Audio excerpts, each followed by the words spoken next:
Hello my friends, welcome to my channel. ഇന്ന് ഞാൻ വന്നിട്ടുള്ളത് physics +2 electromagnetic induction and alternating കറണ്ടുമായിട്ടാണ്. ഇത് നല്ലൊരു ചാപ്റ്ററാണ്, ഇൻട്രസ്റ്റിംഗ് ആയിട്ടുള്ള ചാപ്റ്ററാണ്. സോ സ്റ്റാർട്ട് ചെയ്യാം. സോ ഞാൻ എൻ്റെ നോട്ടുമായിട്ടാണ് വന്നിട്ടുള്ളത്. നിങ്ങൾക്ക് നോട്ടില്ലെങ്കിൽ ഇത് പോസ് ചെയ്തിട്ട് എഴുതിയെടുക്കാവുന്നതാണ്.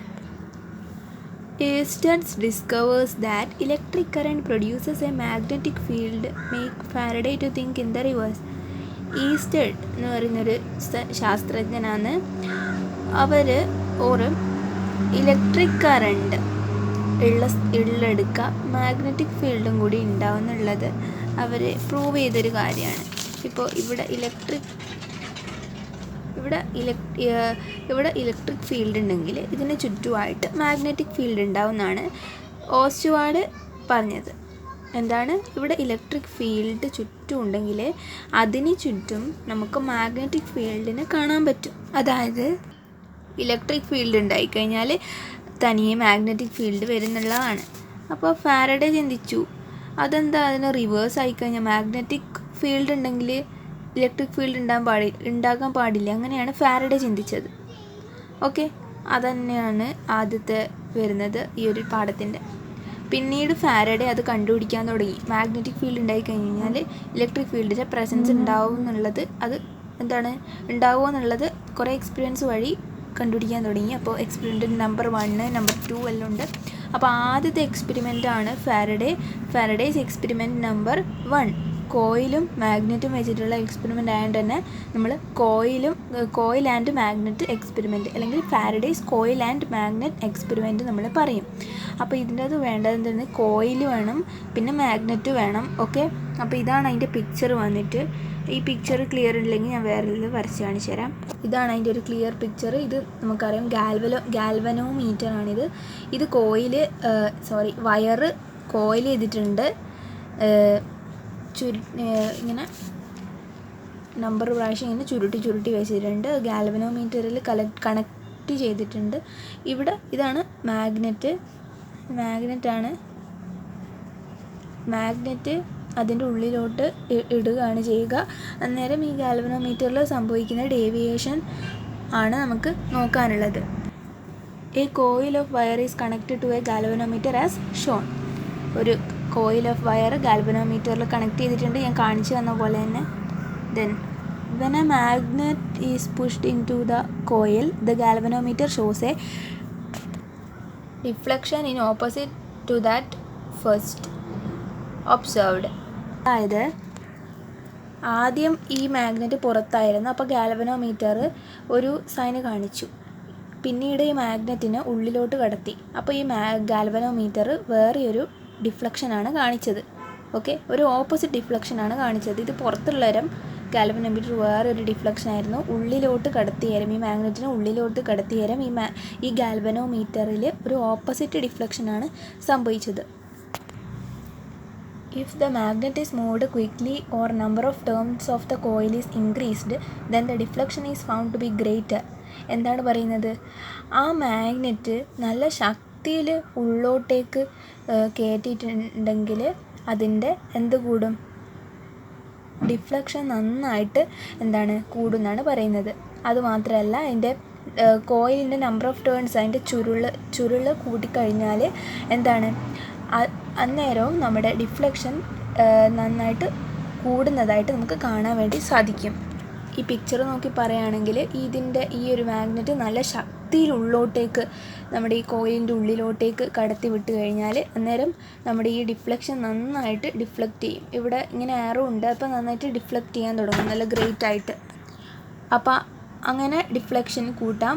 പിന്നെ ഈ ഒരു കോയിൽ നന്നായിട്ട് കുറേ ഇങ്ങനെ ചുരുളകൾ ആക്കിയിട്ടുണ്ടെങ്കിൽ അന്നേരവും നമ്മുടെ ഈ ഗാൽവനോമീറ്ററിൻ്റെ ഡിഫ്ലക്ഷൻ കൂട്ടാനായിട്ട് സാധിക്കും. അടുത്ത point, there is no deflection in the galvanometer when the magnet is either inside or outside the coil. എപ്പോഴാണ് ഡിഫ്ലക്ഷൻ ഇല്ലാതിരിക്കുക, മാഗ്നറ്റ് ഇൻസൈഡിൽ ഇങ്ങനെ ഒറ്റക്കൊന്നും അനങ്ങാതെ വെറുതെ ഇൻസൈഡിൽ ഇങ്ങനെ വെച്ച് കൊടുത്തിട്ടുണ്ടെങ്കിൽ ഡിഫ്ലക്ഷൻ ഉണ്ടാവില്ല. അതേപോലെ തന്നെ ഔട്ട്സൈഡ് അവിടെ വെച്ചിട്ടുണ്ടെങ്കിലും ഡിഫ്ലക്ഷൻ ഉണ്ടാവില്ല. അപ്പോൾ നമ്മൾ എന്തൊക്കെയാണ് പഠിച്ചത്, ഈ നമ്പർ ഓഫ് കോയിൽ ഇൻക്രീസ് ചെയ്ത് കഴിഞ്ഞാൽ ഡിഫ്ലക്ഷൻ കൂടും, മാഗ്നറ്റ് ശക്തിയോടെ ഉള്ളിലോട്ട് പോയി കഴിഞ്ഞാൽ ഉള്ളിലോട്ട് ആക്കി കഴിഞ്ഞാൽ ഗാൽവനോമീറ്ററിൻ്റെ ഡിഫ്ലക്ഷൻ കൂടും. അപ്പോൾ പിന്നെ എന്താണ്, ഒന്നും അനക്കാതെ അതിൻ്റെ പുറത്ത് മാഗ്നറ്റ് വെച്ചിട്ടുണ്ടെങ്കിൽ അത് അനങ്ങില്ല.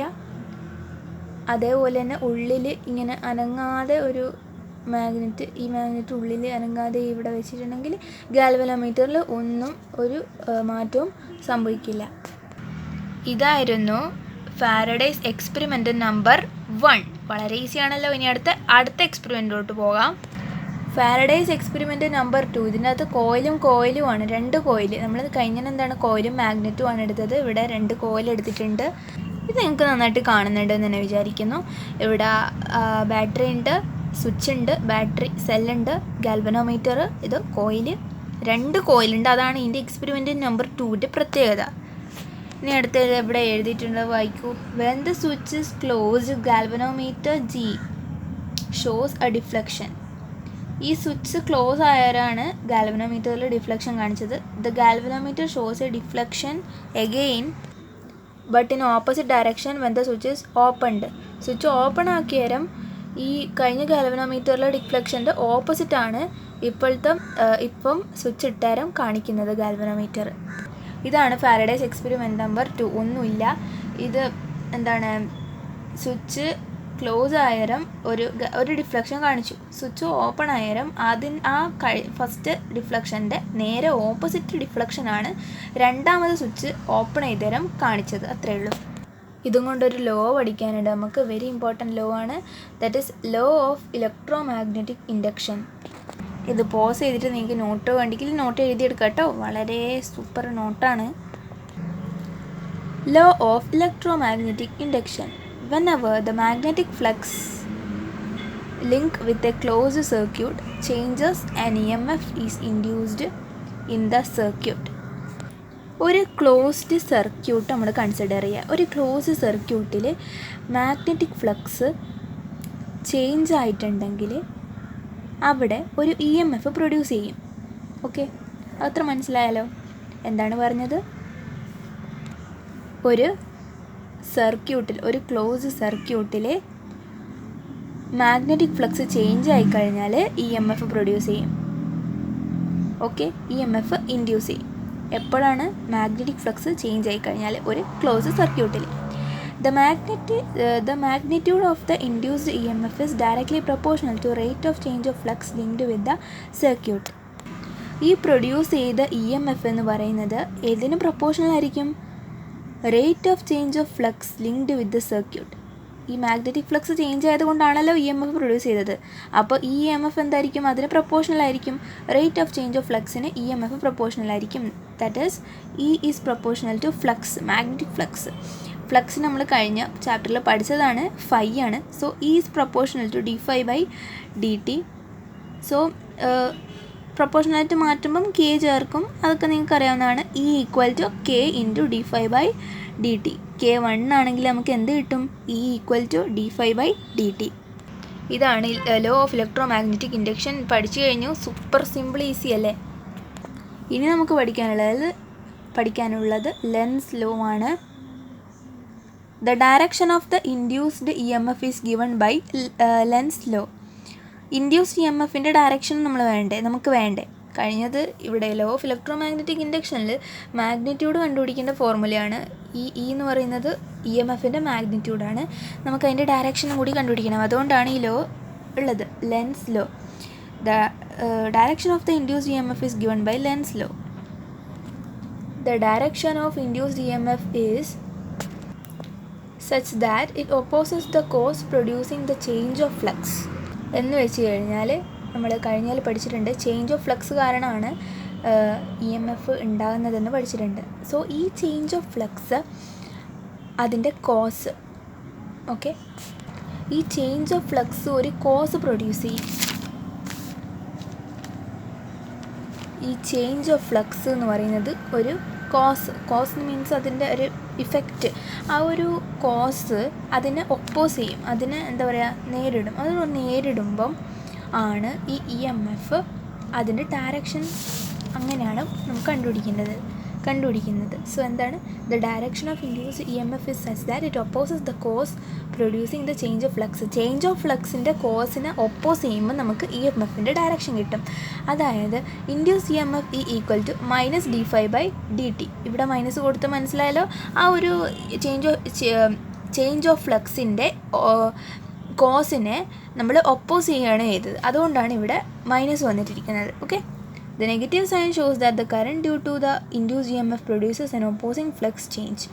ഓക്കെ, എന്താണ് ഇൻഡ്യൂസ് ഇ എം എഫ് കൊണ്ട് അവിടെ കറണ്ട് ഉണ്ടായി. സോ ആ കറണ്ട് ഒപ്പോസിങ് ഫ്ലക്സിൻ്റെ ഓപ്പോസിറ്റ് ആയിട്ടാണ്, ഫ്ലക്സ് ചേഞ്ചിനെ നമ്മൾ ഒപ്പോസ് ചെയ്യുകയാണ്. അതുകൊണ്ടാണ് അവിടെ നെഗറ്റീവ് സൈൻ വന്നിട്ടുള്ളത്. ഇനി നോട്ട് ചെയ്യാനും പോയിൻ്റ് ഉണ്ട്. If there are n turns then the E M F equal to -n⁵/dt. n turns എന്ന് വെച്ച് കഴിഞ്ഞാൽ ഈ കോയിലിൻ്റെ ടേൺസ് ആണ് ഉദ്ദേശിക്കുന്നത്. സോ ആ ഒരു n ടേൺസ് ഉണ്ടെങ്കിൽ ഇവിടെ n ഇട്ട് കൊടുത്തു കഴിഞ്ഞാൽ -n⁵/dt എന്ന് ഇക്വേഷൻ മാറും, n ടേൺസ് ഉണ്ടെങ്കിൽ. ഓക്കെ, ഇനി അടുത്തത് ഫ്ലെമിങ്സ് റൈറ്റ് ഹാൻഡ് റൂൾ. ഇത് 10th പഠിക്കുന്നതാണ്, 9th പഠിക്കുന്നതാണ്. സിമ്പിളാണ് കേട്ടോ. സോ ഇത് +2 പഠിക്കുന്ന വെച്ചാൽ 10th 9th പഠിച്ചതാണ്. Stretch the thumb and the first 2 finger in right hand in mutually perpendicular direction. Okay, അതായത് ആദ്യം റൈറ്റ് ഹാൻഡ് എടുക്കുക, റൈറ്റ് ഹാൻഡിൻ്റെ തമ്പ്, ഫസ്റ്റ് 2 ഫിംഗേഴ്സ്, ഇതാണ് 3 ഫിംഗേഴ്സ് എടുക്കേണ്ടത്, റൈറ്റ് ഹാൻഡിൻ്റെ എടുക്കണം കേട്ടോ. If the forefinger points the direction of magnetic field, ഈ forefinger മാഗ്നറ്റിക് ഫീൽഡിൻ്റെ ഡയറക്ഷൻ ആണെങ്കിൽ thumb in the direction of motion of the conductor, thumb കണ്ടക്ടറിൻ്റെ ഡയറക്ഷൻ ഓഫ് മോഷനെയാണ് സൂചിപ്പിക്കുന്നത് ഈ തമ്പ്. എക്രോസ് ദ ഫീൽഡിന് എക്രോസ് ആയിട്ട് direction of motion of the കണ്ടക്ടറിനെയാണ് ഈ തമ്പ് കാണിക്കുന്നത്. Then the second finger will indicate the direction of induced current. Second finger, രണ്ടാമത്തെ ഫിംഗർ, ഈ ഫിംഗർ എന്തിനാണ്, ഈ ഡയറക്ഷൻ ഓഫ് ഇൻഡ്യൂസ്ഡ് കറണ്ടിനെയാണ് സൂചിപ്പിക്കുന്നത്. സോ ഇങ്ങനെയാണ് ഈ തമ്പ് എന്താണ്, in the direction of motion of conductor across the field. Forefinger, second finger എന്താണ്, direction of induced current. Fourth finger എന്താണ്, direction of magnetic field. So ഇങ്ങനെയാണ് പിടിക്കേണ്ടത്. മ്യൂച്വലി പെർപെൻഡിക്കുലർ ആയിരിക്കണം, ഇത് 3 മ്യൂച്വലി പെർപെൻഡിക്കുലർ ആയിരിക്കണം. ഓക്കെ, അത് വളരെ സിമ്പിളായിരുന്നു. ബിക്കോസ് 9th 10th നമ്മൾ പഠിച്ച കാര്യമാണ്. എന്ത്, ഈ ഒരു ഫ്ലെമിങ്സ് റൈറ്റ് ഹാൻഡ് റൂൾ. അപ്പം നമുക്ക് ഇന്ന് സ്റ്റോപ്പ് ചെയ്യാൻ തോന്നുന്നു. എന്തൊക്കെയാണ് പഠിച്ചത്? Faraday's experiment number 1, number 2 law of electromagnetic induction,